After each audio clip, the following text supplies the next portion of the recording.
Hello everyone, and today our deck analysis will be on Leaf MC. He's been slowly on the rise as of late, and definitely has the potential to contest the top MCs. There are plenty of ways to build Leaf, but we'll be going over the Unifier promotion, which is the most popular by far. Now Yellow has a lot of skills to keep track of, so I hope I'll be able to make this simple enough to follow along. He's definitely one of the harder MCs to play, and requires a good amount of familiarity to play correctly. Let's get started.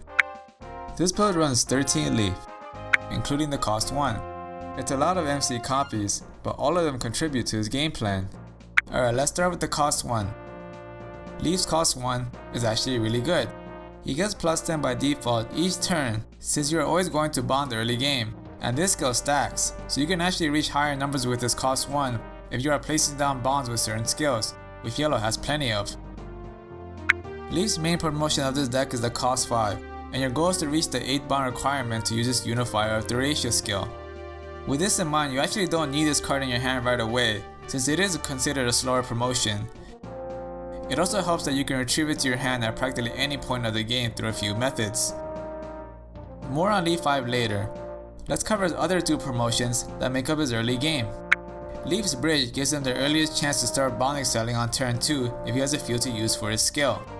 Normally you need a weaker unit to survive a turn, making this skill not as good, but you can cheat your way out of this requirement with a certain card, in which we will cover later.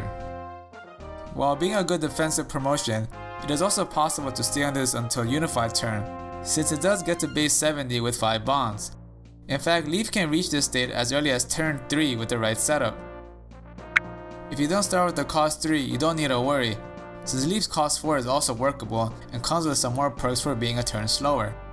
This card also bond excels to set up for Unify, and when he does, he gives the field a plus 10 attack boost, which is good for more aggressive plays and clearing those base 80s. In addition, he can use any yellow bond to move the field around, helping him clear field or preventing himself from getting hit in the worst case scenario. This isn't limited to once a turn either, giving you the option to move more than one unit if you have to. He also gets this move skill when this card is in the bonds, making him more flexible throughout the game. And now back to the cost 5, the final piece. As previously stated, this is what you promote into once you hit 8 bonds, which gives you access to his Unifier skill. And with a discarded Leaf, you can deploy 2 yellow units from the retreat. In fact, this isn't limited to 2, you can get a unit for every 4 bonds you have. This makes Unifier stronger as the game progresses, as you can deploy 3 units with 12 bonds and onward. This puts the opponent on a timer to finish you off as early as possible, before you gain too much advantage from your Unifier skill. This Leaf also comes with another skill when he's attacking, in which the opponent takes 2 orbs if they are unable to evade that attack. This comes in handy since Leaf is generally not too aggressive, so the opponent will tend to be at higher orbs. And lastly, this Leaf comes with a very impactful bond skill of allowing it to be exchanged with another card. It makes this card one of Yellow's best bond skill enablers, as it can be used at any point during the action phase at no real cost. It'll set up all his other bond skills, creating a number of possibilities to fit most situations. It can also be taken back for evades or whenever you are ready to unify. Unless they flip the bond face down, then you'll be sad. And now for the supporting cards of the deck. Daedra is the most important card for Leaf, as she is a reliable secondary source of bond acceleration. Since the deck is mono yellow, the bond will always be put face up, which may give even more advantage if it triggers a bond skill. Her second skill is a Stone Destruction effect, which only applies in some matchups, but you get to unflip a bond if it triggers. So it's some pretty nice value for only a tap. And let's not forget her cost 1, being one of Yellow's best cards because it sets up any bond skill from the retreat. Just like Leaf, she'll be one of your prime bond enablers during the game. Actually, for Leaf specifically, her skill acts as a self-heal since Leaf retrieves himself from the bonds. This also allows for more consistent unifies.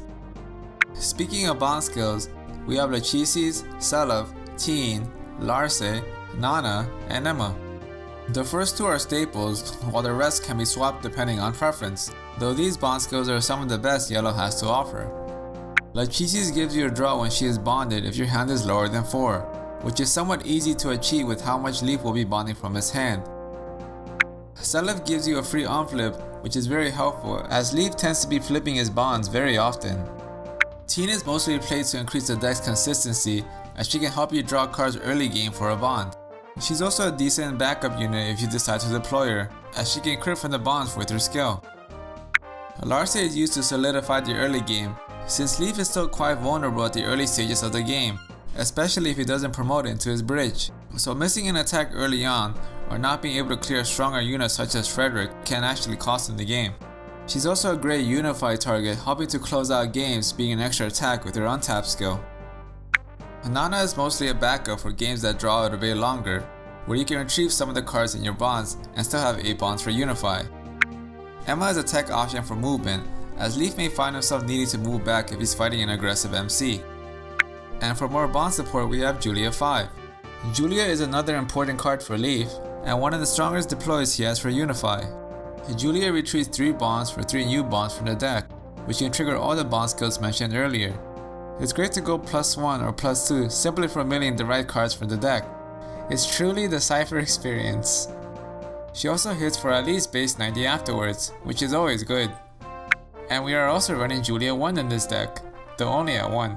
She's a backup to Leaf 5 if you need to trigger any more bond skills, and more early game deploys in general. Alright, now for Lewin and why he's so good with Leaf. Lewin is played here for 2 reasons.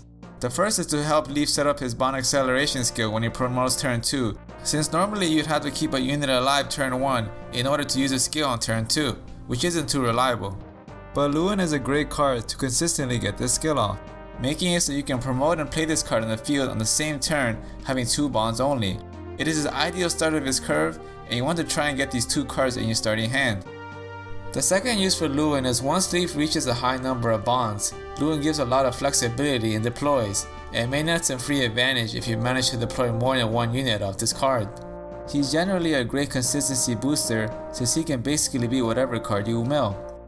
Now let's move on to Sigurd. Sigurd is played to help Leaf close out the game and to consistently hit base 80 opponents. Since he's mostly a finisher, he's put at 2.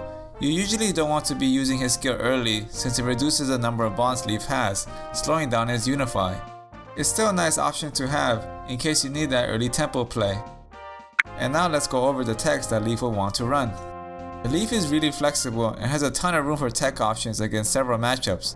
The following cards are played as techs: Linoan, Set 19 Selov, Julius, and Ideen.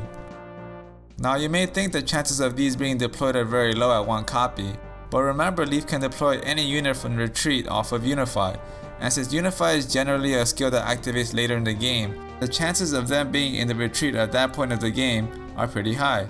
It's what allows Leaf's deck building to be very versatile. Julius is the most important for Leaf's matchups against top tiers, as flipping the opponent's bonds face down allows him to slow down the game, so Leaf can benefit more off of his free advantage. Keep in mind the skill is not once per turn, making it really good. Playing 2 isn't even the worst idea for how important it is, though his 0 support will hurt you at some point.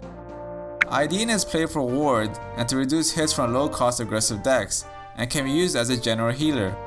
Seliph and Naloan are played for their unflip potential, as sometimes Leaf can still run out of bonds to use even when using Seliph 5's unflip bond skill. Note that when Leaf unifies and puts Seliph and another unit on the board, it triggers the unflip skill. Nice. And other considerations for techs and Leaf are Arion, Trevant, Nymph, Misha, and Julia 4.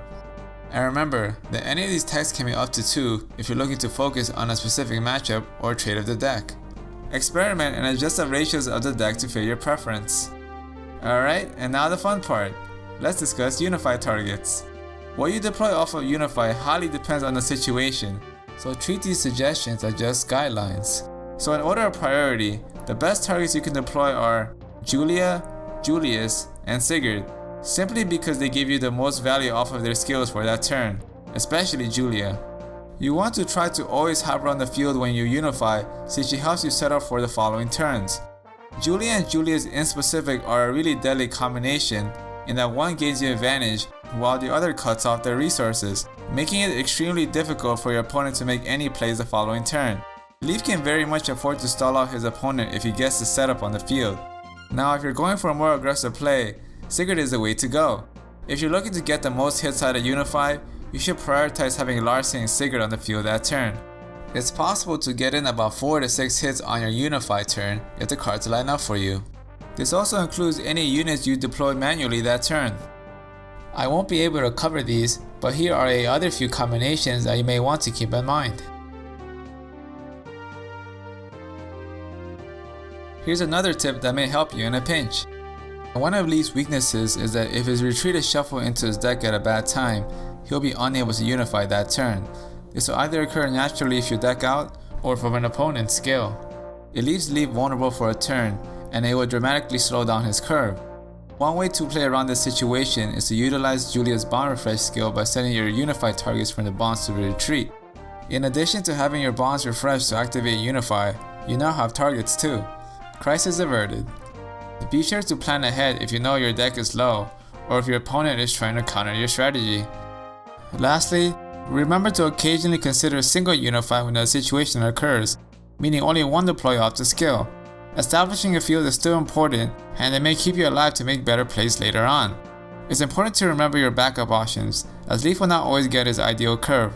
Sometimes you may not even get the opportunity to promote into the 5-4, but fortunately Yellow has plenty of flexibility and utility in their cards still. And I'll leave it at that for Unified tips. Play around with the deck and see what you can figure out. But if you have any questions, feel free to ask them in the comments. I'd like to give credit to the Fire Emblem Cypher wiki for these little description boxes that I've been using. Link will be in the description below.